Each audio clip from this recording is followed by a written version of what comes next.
26/6/2025 మంగళవారము మాస శివరాత్రి. అలాగే ఆ మంగళవారం రోజున హనుమత్ విజయము అంటారు. శివ హనుమత్ విజయము మహా అద్భుతమైన రోజు. ఉత్తర భారతదేశంలో అసాధ్యమైన కార్యక్రమాలు పెట్టుకోవడానికి, పెద్ద పెద్ద ఇండస్ట్రీలు స్టార్ట్ చేయడానికి, అత్యధికమైన ధన సంపదల కోసము ముఖ్యంగా వాడే రోజు. అదృష్టరత్న ధారణకి ఒక అద్భుతమైన రోజు ఇది.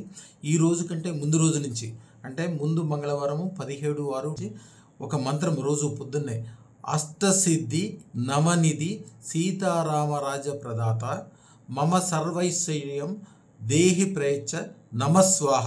ఈ మంత్రం 108 సార్లు చదువుకుని 8 లడ్డూలు 9 అరటిపళ్ళు స్వామివారికి 17వ తారీఖున ప్రసాదం పెట్టండి. అలాగే 24వ తారీఖు కూడా ప్రసాదం పెట్టి అసాధ్యమైన కార్యక్రమాలను పెట్టుకోండి. ఈ రోజులోగా 17వ తారీఖు నుంచి 24వ తారీఖులోగా కంపల్సరీ అదృష్టరత్న ధారణ చేయండి. అద్భుతమైన విజయాలు సాధించండి. ప్రపంచంలో దానికి ఎంత ఫలితం అంటే అసాధ్యమైన కార్యం. అంటే లంకలో ఉన్న సీతను తీసుకురావడమే కాకుండా రాముడికి రాజ్య ప్రదాత చేశాడు హనుమంతుడు. మనకుండే చిన్న కోరికలు 100 కోట్ల రూపాయల 1000 కోట్ల రూపాయల సంపాదన, సుఖము, సంతోషము, ఆనందము, ఆహ్లాదము, కాలసర్ప దోష నివారణ, అన్ని రకాల ఆరోగ్యాలు ఉండటం, ఇలాంటి చిన్న చిన్న కోరికలు ఆయనకి చాలా చిన్న విషయాలు.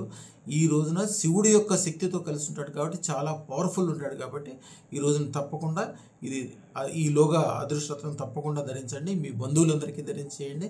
మీ స్నేహితులు, మీ శ్రేయసులందరికీ చెప్పండి. అద్భుతాలు సాధించండి. శుభం బియాత్, శుభం బియాత్, శుభం బియాత్. అదృష్టరత్న ధారణే అద్భుతమైన విజయాలకు మూల కారణం.